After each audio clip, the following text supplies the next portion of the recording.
Good evening, ladies and gentlemen. This is Tennyson E Stead, writer and director of Quantum Theory, founding member of 8-Sided Films, here with another 8-Sided blog, and today I'm going to talk about a topic that I've kind of had in my back pocket until there's nothing more pressing to talk about, and then it's kind of one part of how I got into directing, which is that in high school, as a Star Wars fan, I got sucked into a weekly session of the Star Wars tabletop role-playing game.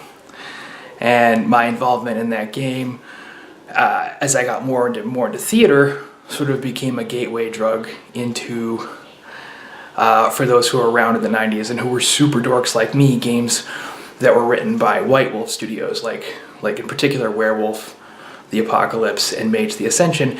And what these games are is storytelling games. It's like Dungeons and Dragons. What it basically is a group of people that get together and everybody's got a character that they play in a story, except for the one person who's in charge of the story. That person's called a storyteller or a game master or whatever the case may be. And their job is to play all the other characters in the story and also be in charge of the consequences for the choices that everybody's making and all of the situational things that are coming up over the course of the story, the environment that's presenting itself to the characters, which also means they're in charge of getting the story going and keeping the story going, presenting motivations to the characters to go and do stuff. So if it's an investigation, they are in charge of the mystery that the characters are investigating and sucking the characters into that investigation. If it's an adventure, they're in charge of whatever it is that sets those characters off on that adventure. And then they control all the characters that they meet along the way, and they're in charge of, if there's a door, what's behind the door. They know what's going on in the world. And when I started playing Werewolf the Masquerade, I was playing with a group of friends from theater, some of whom were actors, most of whom were technicians, and the storyteller that we had was a guy who's still a friend of mine by the name of Alan Williams, who was a master at providing hooks into the story that were personal for the people playing these characters. And as a consequence of that, and because everybody was very committed to the characters that they were playing, they showed sides of themselves and emotions that you just didn't get to see knowing them day by day. And I was fascinated by the depth to which these people were willing to dig within themselves and show something that they otherwise never would have shown and develop a side of themselves that they otherwise never would have developed. And that really appealed to the sort of pioneer in me and got me interested in the idea that the right material can inspire a performance in someone, and the right direction can inspire a performance in someone that they otherwise wouldn't give. And that for me is a big part of what I love about directing. You know, I don't have any interest in inspiring and cultivating a performance that another director could have inspired and cultivated. I'd rather write material that no one else is going to write for this actor or for any actor, and then work with that actor to provide the most honest version of this unseen thing so that we're bringing something new into the world instead of trying to give this actor the thing that they already know that they're good at. I want to do the thing that they just think maybe might be impossible and then give them the support and the tools, whether it's the script, whether it's direction, whatever else I can, to make sure that they actually achieve that seemingly impossible thing. And that's spectacle. Spectacle is seeing people do things you didn't realize people could do. And to achieve that, you have to keep people at the frontier of their achievements, at the frontier of their boundaries, and at the frontier of their capabilities. And so they're always challenging themselves to grow. Because audiences will underestimate you, but if they've seen you do the same thing before, they're not going to be surprised if you do it again. If you do something that they haven't seen, even if it's something you know you can do, you've got a little play there because the audience won't necessarily see it coming. But if you're constantly growing, if you're constantly doing your best work at the edge of your own capabilities, you will always surprise them. You will always startle them, and you will always cultivate that sense of spectacle.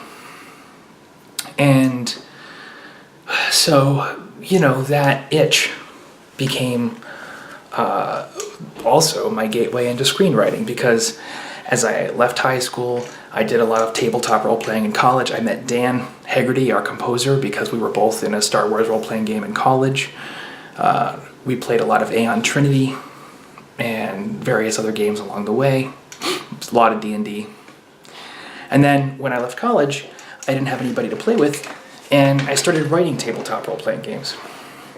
I actually started just as I was leaving college, but by the time I was in California, I had just about finished the rough draft of my first tabletop role-playing game, which is called Restoration, which is about an organization of time-traveling spies and saboteurs trying to rewrite history to make humanity's extinction one day later with each mission. You see what I'm saying? Trying to build humanity a future through time travel, through missions into the past to reorganize history. Because we will destroy ourselves in this world, in this conceit, but maybe we can destroy ourselves one day later if they do their job again and again and again. And then I did a Sword and Sandals fantasy about a world where the gods are making war on the people of this world, called Shardfall, and where the people have one or two weapons at their disposal through tragedy, which I won't get into right here because it's a long, nerdy story, but one or two weapons in their back pocket that make that war tenable. So there's a potential there that they may succeed, and the gods are prevented by the same mechanisms from just obliterating this world. So it's a desperate, sad world, but it's about high stakes. At the end of the day, high stakes and tragedy and war is kind of what Shardfall's about. And the price of all of those things, which you don't see a lot in fantasy. A lot of fantasy is about the potential of a world, whereas Shardfall, the fantasy comes from the layered hate and anger between these two sides and how they've piled it down on each other. So it's interesting. And then lastly, something that I've worked hard on called Sky Chasers, which is an adventure space epic about after humanity's been run off of our planet by a race of giant telepathic Tyrannosaurus Rexes, the smallest and most adaptable of us, a group of children who call themselves Sky Chasers, who have built this whole order of saboteurs and spies and people trying to keep the human race bound together and find a place for us in the stars now that we're there. And all of these games run on a mechanic built around 8-sided dice. It's called an 8-sided system, which is where the name 8-sided films comes from. My first screenplay I ever wrote was based on Restoration, and I enjoyed the process a lot. It was something I found I could do, and it was a contribution I could make to the community that I was building in Hollywood. So I kept writing, and I got better and better at it. And almost 2 decades later, now I'm a very good screenwriter. Some have said a fantastic screenwriter. But the first thing I wrote the first thing I wrote that I finished, that was really something that I wrote for other people, that wasn't just for myself, was these role-playing games. And in a lot of ways, building these worlds has kind of been my entrance into Hollywood. And what's interesting is that today there's so much emphasis on world building. There's so much emphasis on being able to imagine the context of a story and all the stuff that's going on in all the pockets. And the directors that are really getting celebrated right now are guys like Guillermo del Toro's one who has this rich imagination for all the little details that fill a world that he's creating. People love that. And James Gunn with Guardians of the Galaxy is another good example of that. But for me, the trick has been never losing sight of the core action of a story and the fact that an actor is a person who does something. What is the actor doing? That's what the movie's about. This person's trying to enslave the universe, and this person's trying to liberate the universe, and now you have a conflict because both of them can't get what they want. That's, the direct line of action for me, especially as I've developed and as I've become a better screenwriter, has really emerged as the core of what makes a movie good. And it's also always the hook that you can give an actor to help pull them to that place that they haven't been before, to give the performance they didn't know they could give. If you give them a strong line of action, something to do that's compelling and urgent, means something to them, then they'll follow that line of action into the place that they've never been, because that's their job. And they understand that. So that's the support that you wind up giving them. That's the structure that you give them to help facilitate that spectacle.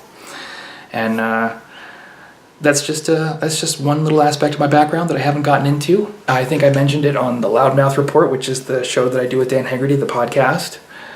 You can find out more about that show on @2loudmouths if you want. And if you've got questions about Restoration or Shardfall, I'll send you a copy. Sky Chasers is still in the works. We're play testing, and I'm going to do cool stuff with it down the road, but I'm happy to throw you a copy of either those two games if you're curious. Just find me on Twitter and ask. I'm at Tennyson E Stead, TennySonEstead on Twitter. Thank you for watching. If you like what you see here, give us a subscribe. Click the subscribe button. Give us a thumbs up right over here if you like the video. And have yourself a great evening. Take care. I'll catch you next week. Bye-bye.